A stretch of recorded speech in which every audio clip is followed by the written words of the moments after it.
Yeah. So the next one is probability.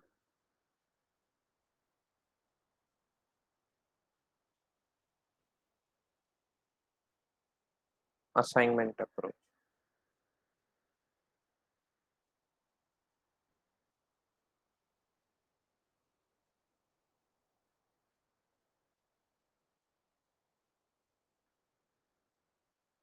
So what does this approach tells you?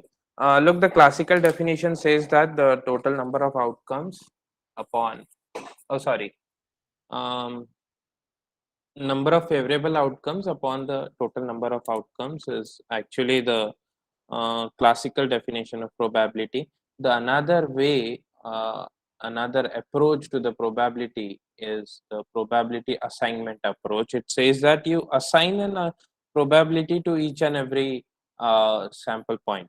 Okay, so I'll just write down the definition. Let sigma be a finite sample space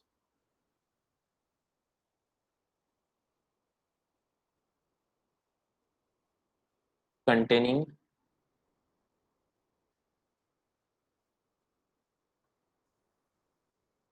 the points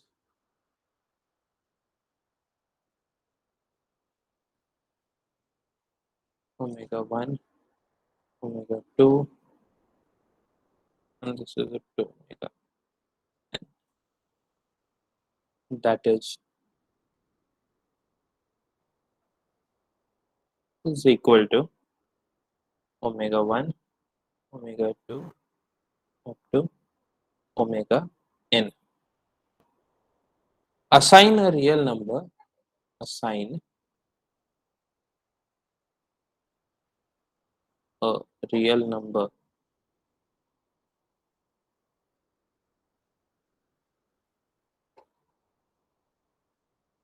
p of omega I. So this is the probability of omega I event to each omega I, to each omega I belonging to the sample space such that first one 0 is less than or equal to p of omega I is less than or equal to 1.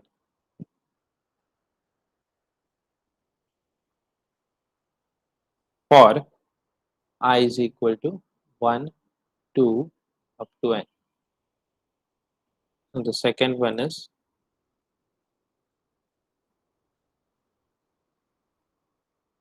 p of omega 1 plus p of omega 2 plus up to p of omega n is equal to 1. Which certainly tells me that summation p of omega I is running from 1 to n is equal to 1.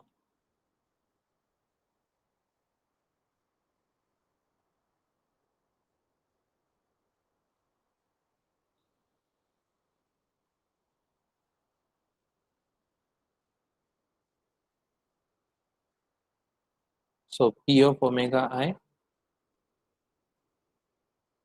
is called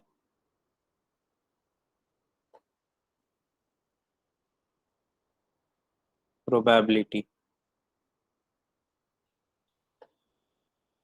of elementary event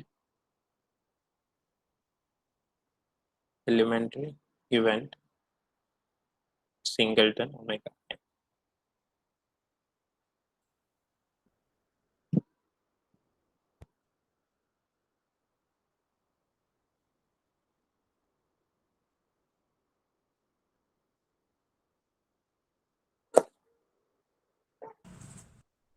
So probability is given by different approaches.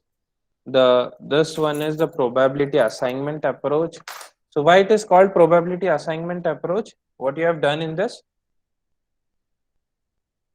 We have assigned the probability to each and every sample point.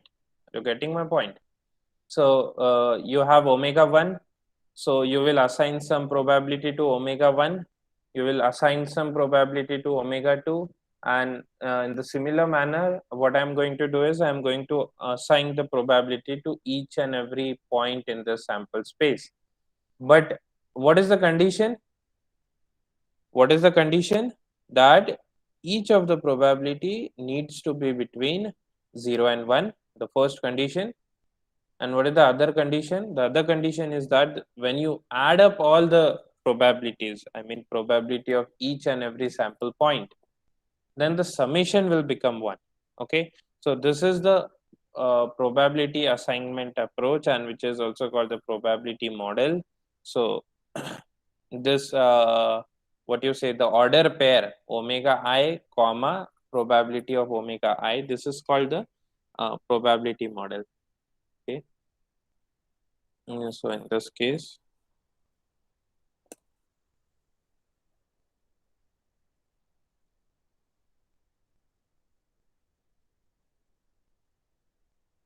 the set is actually the definition, but still I'll write it down as a remark. So the set omega I comma p of omega I, where I is running from 1 to up to n, is called the probability model.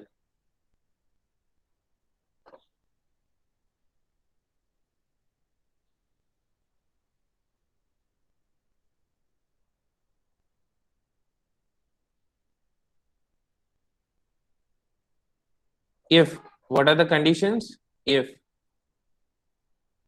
p of omega I is greater than or equal to 0, and the other condition, summation p of omega I is running from 1 to n, is equal to 1. Okay, so let's solve quickly one example on this, and we'll move to the another approach of the probability. So the example is,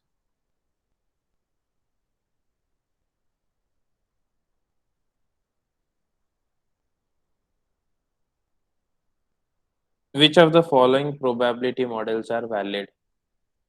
Which of the following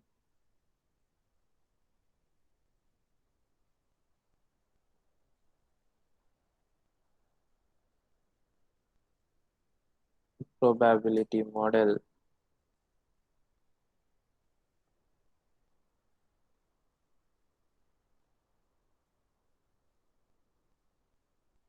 is valid?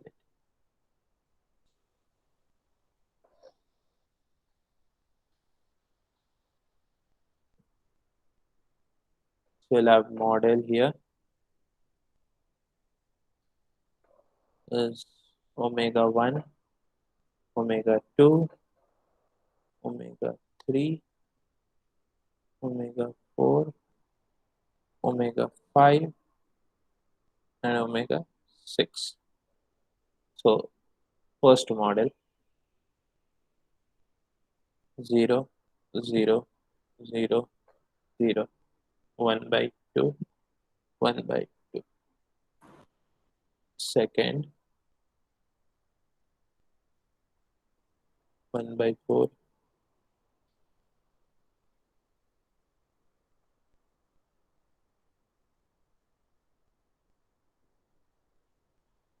third,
Yes.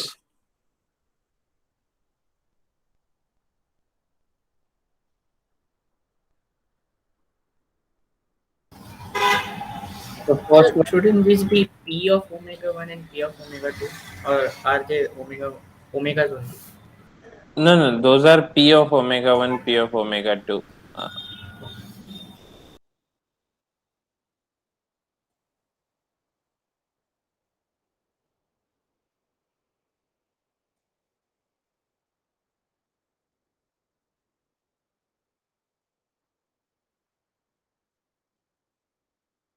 yes.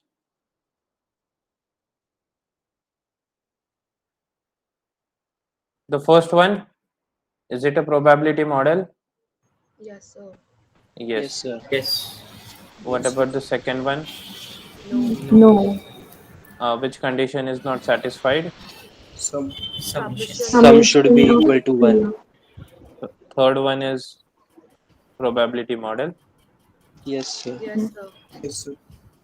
Can I say the third one is equiprobable sample space?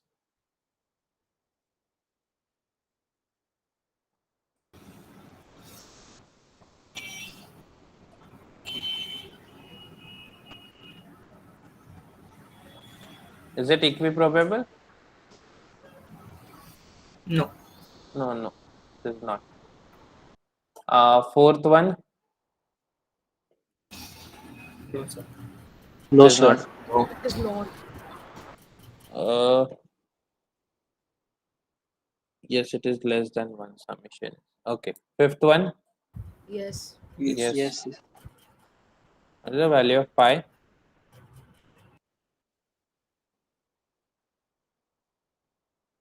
Uh, of course, both of them are, of course, positive. Yes. No, sir. No, sir. No. What is the problem? 1 minus pi is negative and 1 the minus pi is limits are not negative. satisfied. Yes. So I just write it down. So the first one, yes. The second one, no. Third one, yes. The fourth one, uh,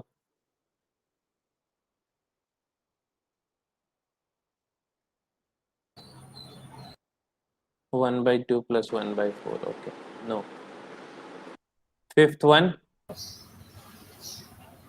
no. The reason for the fifth one, this is less than 0.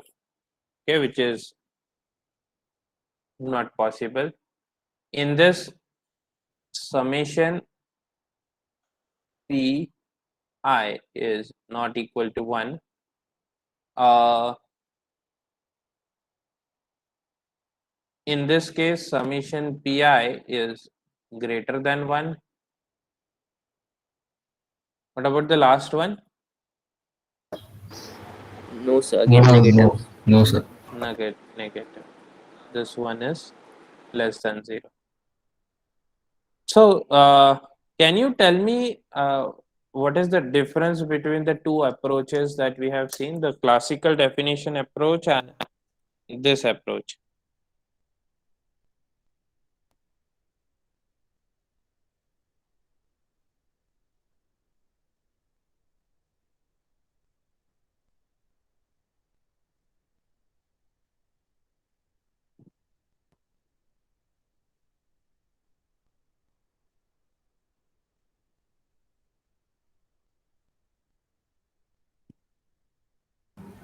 Uh, Here we assign a value that's uh, favorable to us. I mean, we assume that value Hmm. to satisfy the given conditions, those two conditions.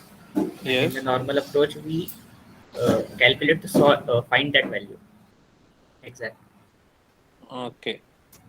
So, look, when we look at the classical definition, this is very important point. I want you to understand this. Uh, in the classical definition, say the classical definition, let me just recall the classical definition.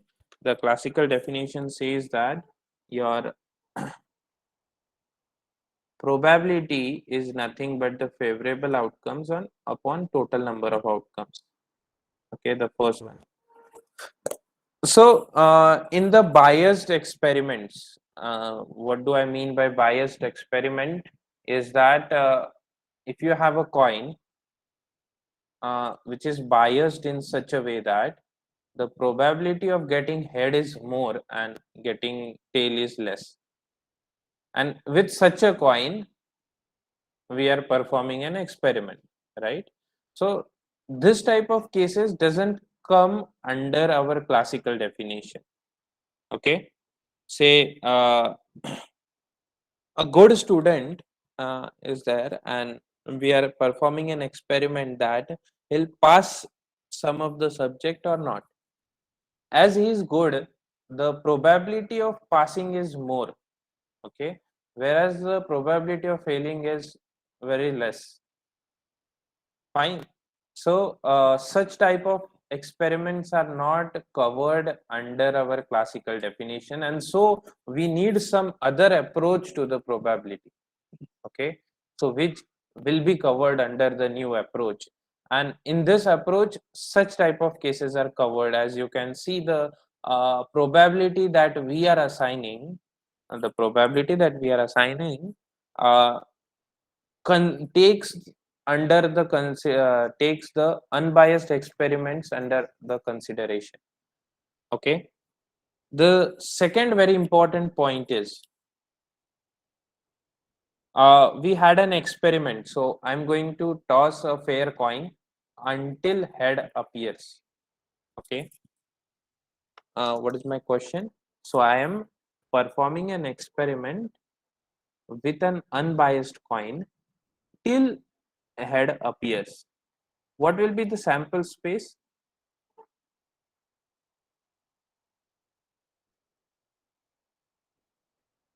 I'm going to perform an experiment with a fair coin till head appears. So sample space is going to be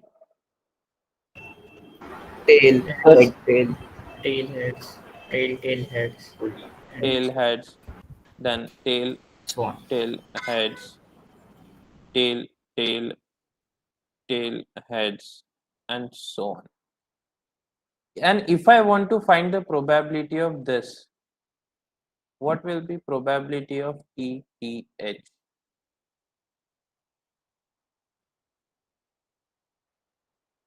What will be the probability?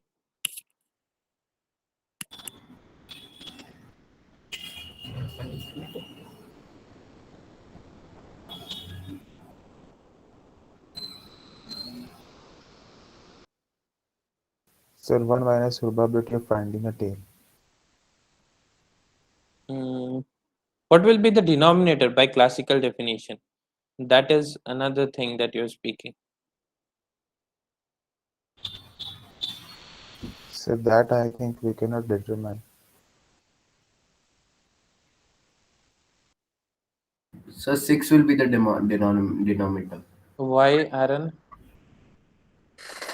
No, because we'll have 6 total combinations. No. Look, someone can get tail 100 times. Okay. Of course, the probability for that is very less, but it will happen. It can happen, right? So in this case, if I go by our classical definition, I won't know the denominator, right? Again, in this type of cases, our classical definition fails to give the answer for probability. Okay, so due to this kind of limitations, the way we look at probability needs to be changed. And how do we look at a probability? We look at a probability by these approaches, by different approaches that we are studying. The first one was the classical approach, where you have m by n. So when the things are very easy, I mean, you have a finite sample space, you have everything, and in that kind of cases classical probability works good, and everyone has the same probability, there is finite sample space, and you can use the classical. But when things become complicated, just like this type of experiments where you don't have the actual number of outcomes that you have, so you are not sure how many outcomes I will get in this case. Okay, so in this kind of cases our classical definition fails to give the probability, and that's why we are looking at different approaches.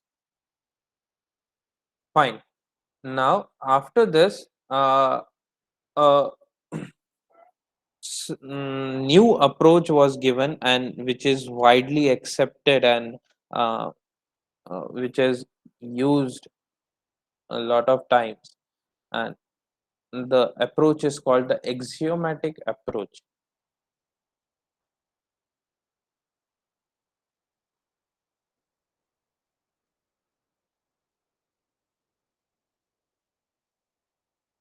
What is axiom?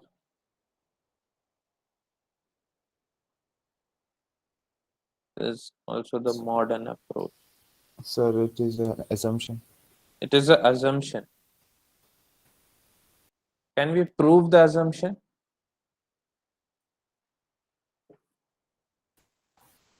I think yes, we can. So axiom is a statement which is accepted, okay, which is accepted, uh, and it is not approved. So if someone has an assumption, uh, it is an axiom, which is the statement which is um, just accepted and it is not proved. Such a statements are called as the axiom, and we define certain axioms of probability. So axioms of probability.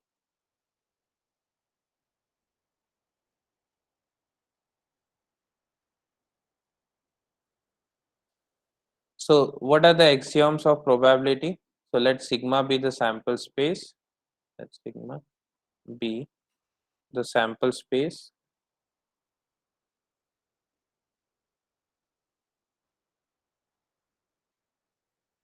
for a random experiment.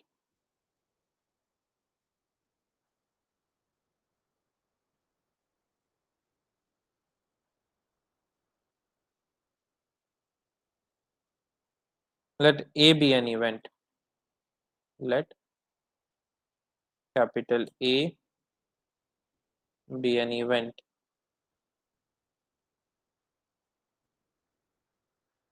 of sigma. Probability of A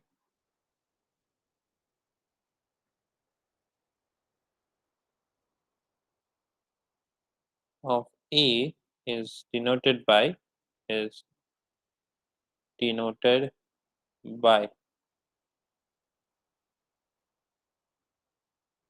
P of A is defined as any real valued function is defined as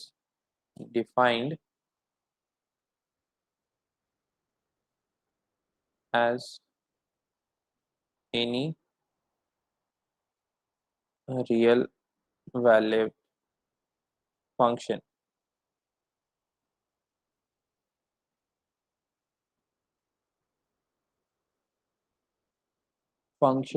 on sigma, which satisfies the following axioms, which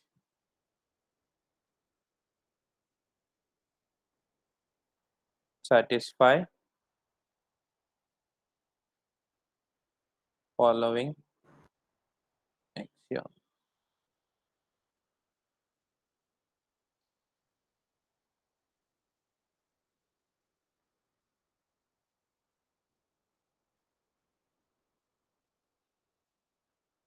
Axiom 1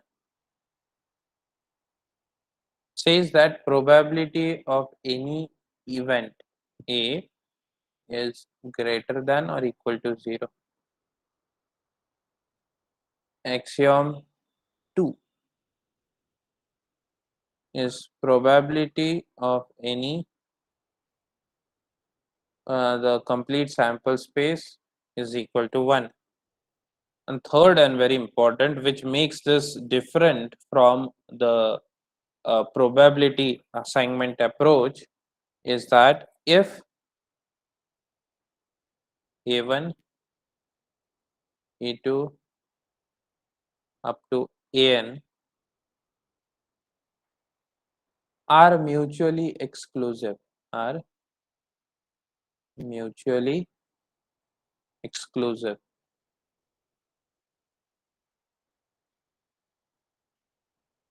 events,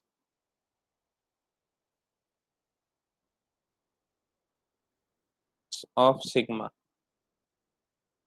then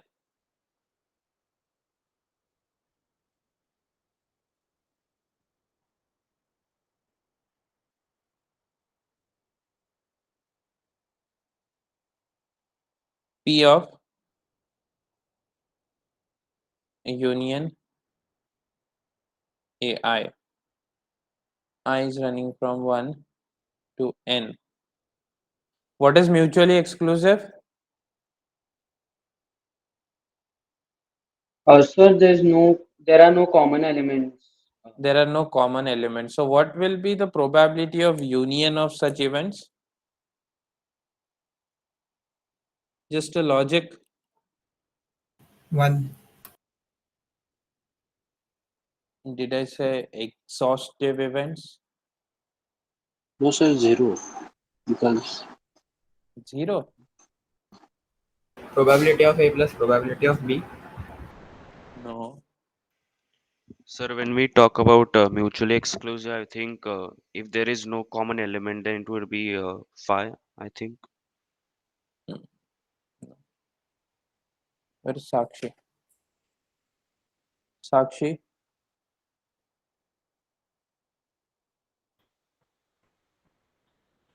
Manas?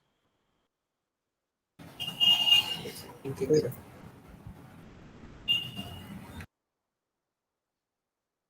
Don't know? Manas? Sir,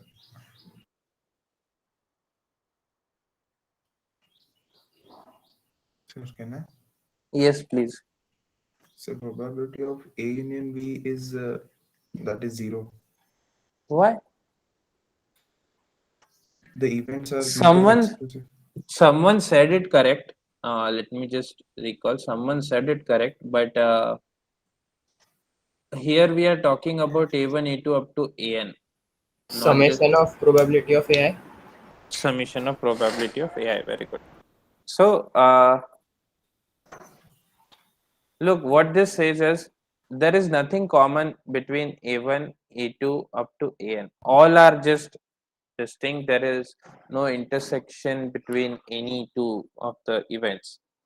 And as I'm looking at the probability of union of AIs, this has to be equal to summation of P of AI. I is running from 1 to N. So these three axioms should hold, okay? And if these three conditions hold, then what we call it is a axiomatic approach to the probability, and it is the modern approach also. So this is considered to be the most standard and the most applied approach to the probability. So now we have ended up, I mean, we are not talking about the complete sample space. We are not actually just fixed when our sample space is the finite sample space. Okay, so we are talking in general now.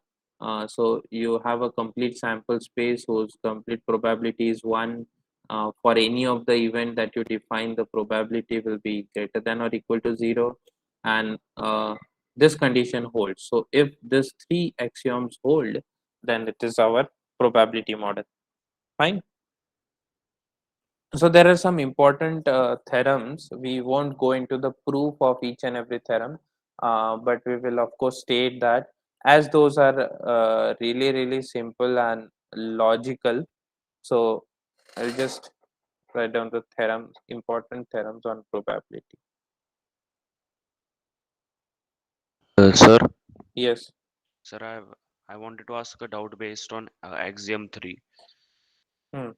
Sir, according to the condition, can we also give an example based on election that if there are two uh, outcomes A and B, and then if candidate A wins, then candidate B cannot win the elections, and then we know that the third axiom of probability states that this P of union AI is equal to summation of P AI.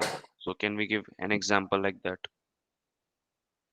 No, I didn't understood what you're saying because you need to define the events. You just Okay, have okay, the sample space right now. okay, And okay. so the first theorem states that probability of A complement.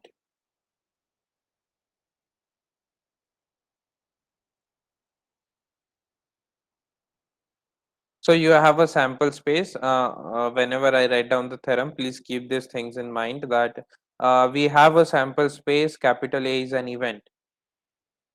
Okay, and in all these theorems, there is this Venn diagram which will play a major role.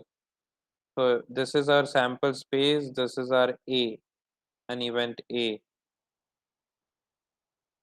So A complement is going to be this. What will be the probability of A complement?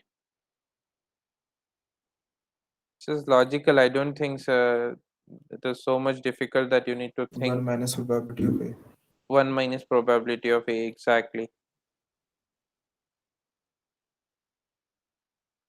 If I tell you prove this using our axioms, how can we do that?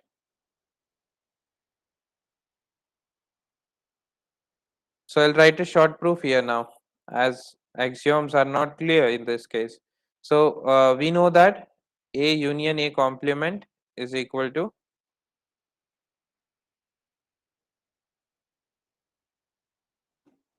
Universal set. universal set. What is the universal set in this case? 1. Sigma. That is probability. Sigma. Sigma. So now A union A complement, are they mutually exclusive? Are A and A complement mutually exclusive?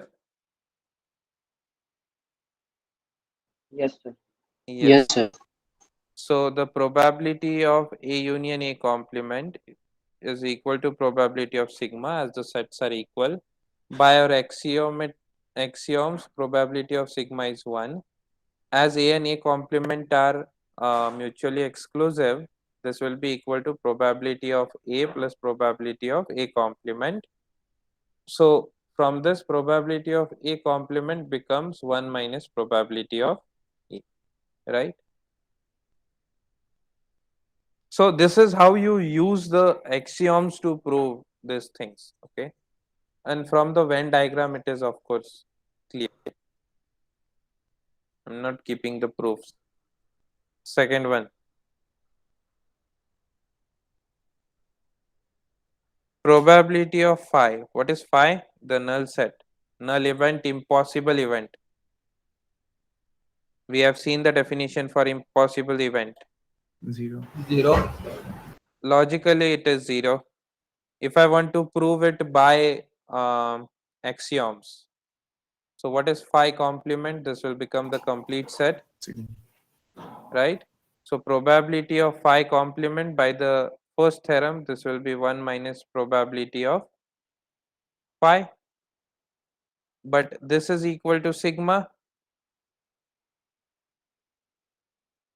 right? So probability of sigma is 1, so 1 is equal to 1 minus p of phi, which means that p of phi is 0. That is another way of proving it using our axioms. And if you look at the Venn diagram, it will be orally proved. Second one, third one.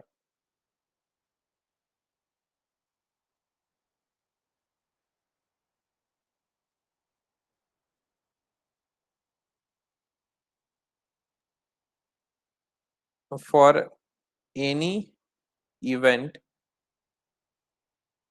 A of the sample space sigma. We have 0 is less than or equal to P of A is less than or equal to 1. But in the axiom 1, we have said that probability of A is greater than or equal to 0. Now what I'm saying is probability of A is also less than or equal to 1. So this part is proved by our axiom 1. How can I prove this part?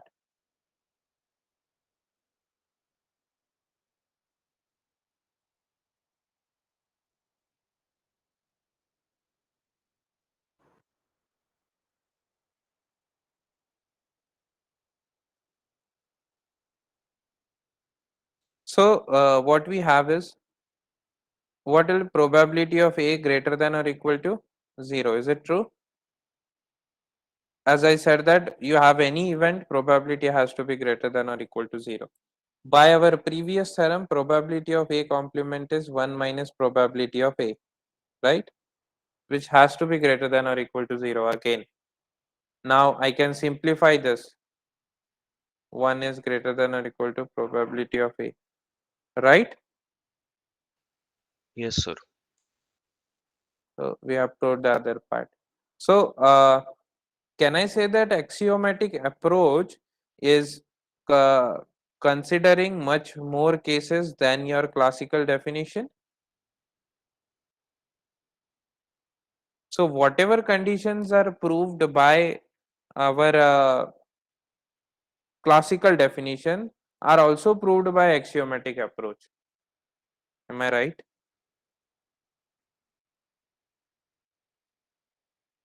Ishika, am I right?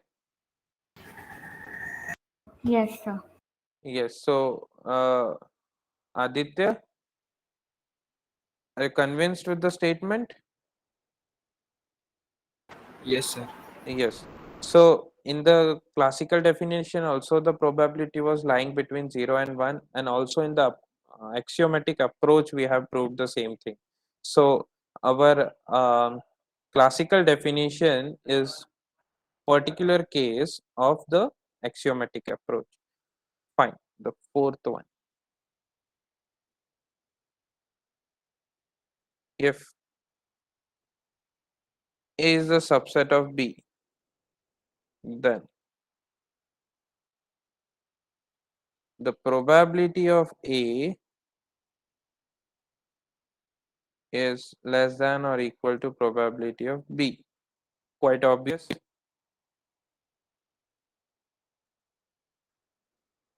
Is it obvious? Yes, sir. Yes. How can we prove that? You have a set A, then you have a set B in the sample space sigma. Can I write B as A union A complement intersection B? I can write this. What is A complement intersection B? It is this part. This is A. So what will be the probability of B? Probability of B is equal to probability of A plus probability of A complement intersection B. Can I write this? Can I always take this summation? If yes, why? If no, why not?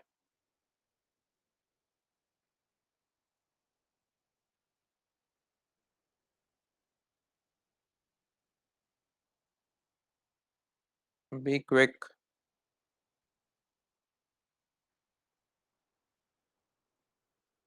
Can I write the right hand side as probability of A plus probability of A complement intersection B?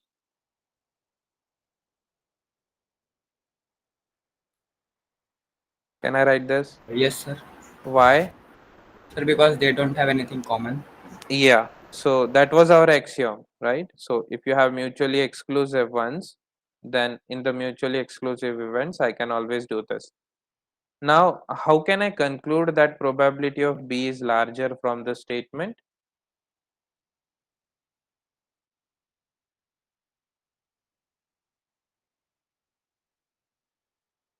How can I conclude this from this?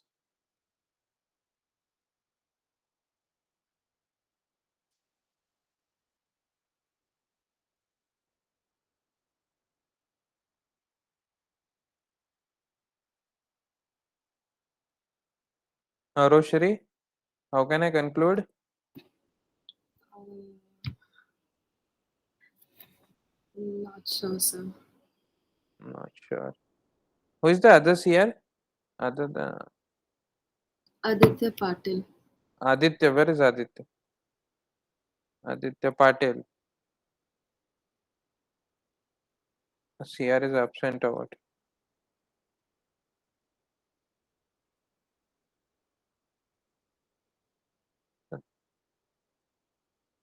So can I try?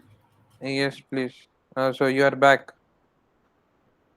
Huh? Yes, please try. As a probability of A complement intersection B is always greater than or equal to 0. Exactly. Fine. Thank you. That's all. So as this probability is always greater than 0. Okay. So you are adding a number greater than 0, and then this probability of A is becoming probability of B. So probability of B has to be greater than or equal to probability of A by this amount. Okay, and that's why when there are subsets, so probability of B has to be greater than or equal to probability of A. Fine.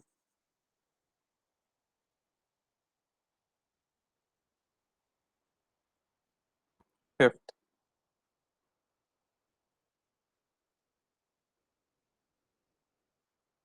if A and B are two events, if A and B are two events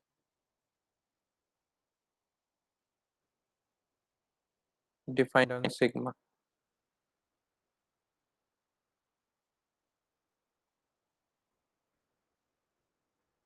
then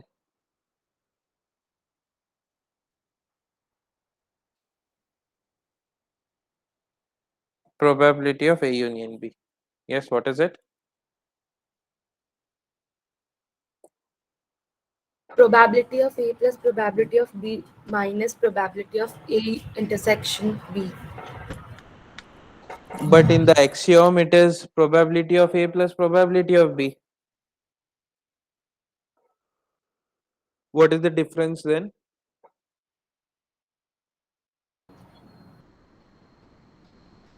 Sir, here they have common part. Here they have a common part, exactly. So when we wrote the axioms, we saw that there are this A and B are कितना बेकार हुआ.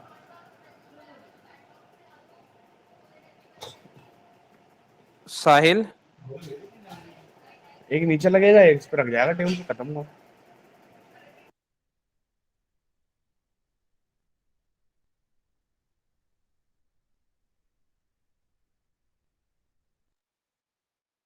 So what do we have here?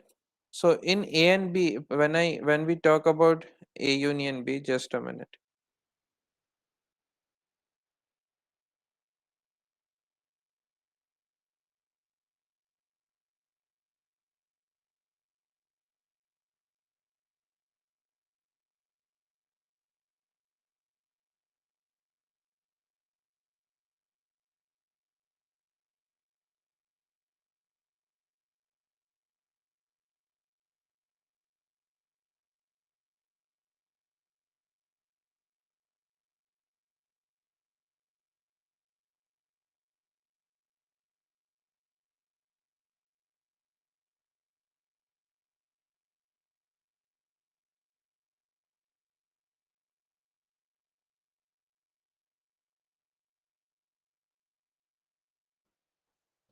So probability of A union B, in this case, there may be intersection. When we wrote the axioms, it was clearly mentioned that those are mutually exclusive. In this, there is no condition. So when we have general events A and B, so it is always going to be probability of A plus probability of B minus probability of A intersection B.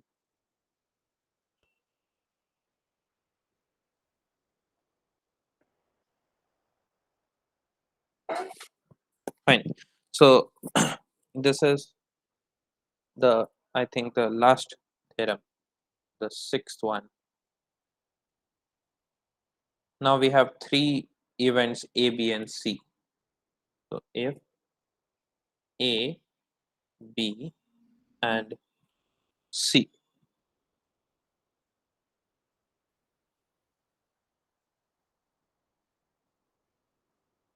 are any three events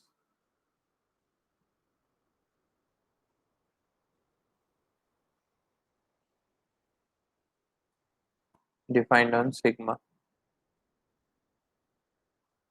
then probability of A union B union C is equal to.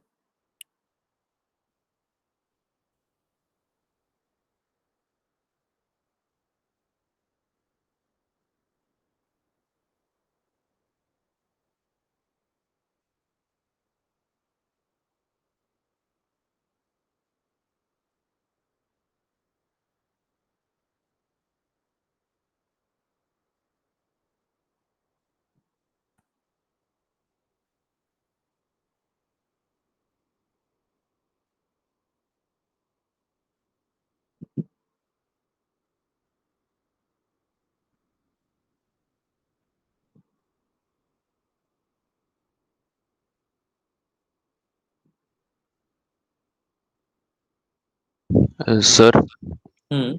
can I try this one? Yes, go ahead. So probability of A union B union C will be probability of A plus probability of B plus probability of C minus probability of A intersection B minus probability of A intersection C minus probability of B intersection C, and then plus probability of A intersection B intersection C. That much.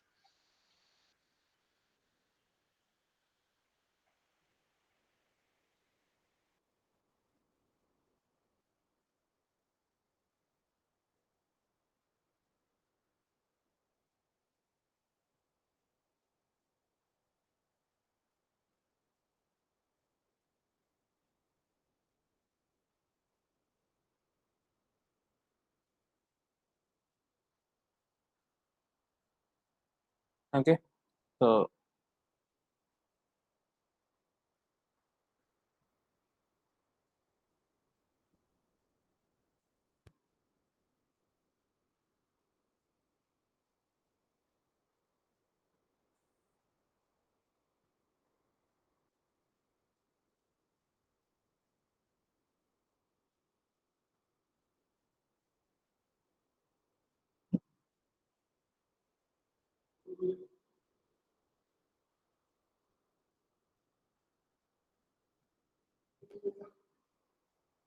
yes,